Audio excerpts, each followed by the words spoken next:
அஸ்ஸலாமு அலைக்கும் வரஹ்மத்துல்லாஹி வபரகாத்துஹு. Welcome to Tamil Islamic Hidaya. Ramalan மாதத்தின் முதல் 10 நாட்கள் ரஹமத்தின் நாட்கள்னு அழைக்கப்படுது. இந்த 10 நாட்கள்ல தான் நாம இப்போ இருக்கோம். இன்னும் ஒரு சில நாட்கள் தான் இந்த ரஹமத்துடைய 10 நமக்கு கிடைக்கும். அதனால மீதம் இருக்கிற இந்த நாட்கள் நம்ம அல்லாஹு தஆலா கிட்ட நம்ம மேல அதிகப்படியா ரஹமத்தை இறக்கவும் அவனோட கருணை நம்ம மேல இருக்கவும் நம்ம அதிகப்படியா துவா கேட்கணும். அல்லாஹு தஆலாவை கருணை மிக்கவனே என்று அழைக்கக்கூடிய ஒரு அழகான இஸ்ம தான் யா ரஹீம் யா அல்லாஹ். இந்த இஸ்ம நம்ம அதிகப்படியா ஓதும் போது அல்லாஹு தஆலாவோட கருணை நம்ம மேல இருக்கும், நம்மளோட தேவைகள் நிறைவேறும். இந்த ரஹமத்துடைய 10ல நம்ம மேல அல்லாஹு தஆலா அதிகப்படியான ரஹமத்தை இறக்குவான்.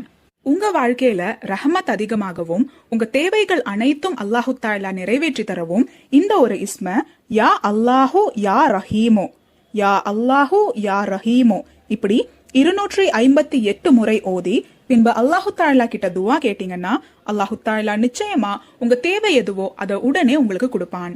இந்த இஸ்ம நீங்க ஓதும் போது முழு இஹ்லாஸோடும் பூர்ண நம்பிக்கையோடும் நீங்க ஓதணும். அப்போதான் இதுக்கான பலனை அல்லாஹு தஆலா உங்களுக்கு கொடுப்பான். இந்த ரமலான் மாதம் முழுவதும் அஸ்மாஉல் ஹுஸ்னால இருக்கிற 99 திருநாமங்களையும் நீங்க ஓத கண்டிப்பா மறந்துடாதீங்க. அஸ்மாவுல் ஹுஸ்னாவை ஓதி நீங்க என்ன துவா கேட்டாலும் அத அல்லாஹு தஆலா நிச்சயமா அதை நிறைவேற்றுவான். அதனால இன்ஷா அல்லாஹ் இன்னையில இருந்து தினமும் அஸ்மாவுல் ஹுஸ்னா முழுசா ஓத நீங்க கண்டிப்பா முயற்சி செய்யணும். அல்லாஹு தஆலா அதுக்கு தௌஃபீக் செய்வானாக. ஆமீன். இந்த பதிவுல உங்களுக்கு ஏதாவது சந்தேகம் இருந்துச்சுன்னா கமெண்ட் பண்ணுங்க. நீங்க மரணித்த பிறகும் உங்களுக்கு நன்மை வந்து சேர்ந்து கொண்டே இருக்க இன்ஷா அல்லாஹ் இந்த ஒரு வீடியோவை ஜாரியான சதகாவா நினைச்சு உங்க நண்பர்களுக்கும் ஷேர் பண்ணுங்க. அல்லாஹு தஆலா நம் அனைவரின் வாழ்க்கையிலும் ஹைரும் பரக்கத்தும் தந்து அருள் புரிவானாக. ஆமீன்.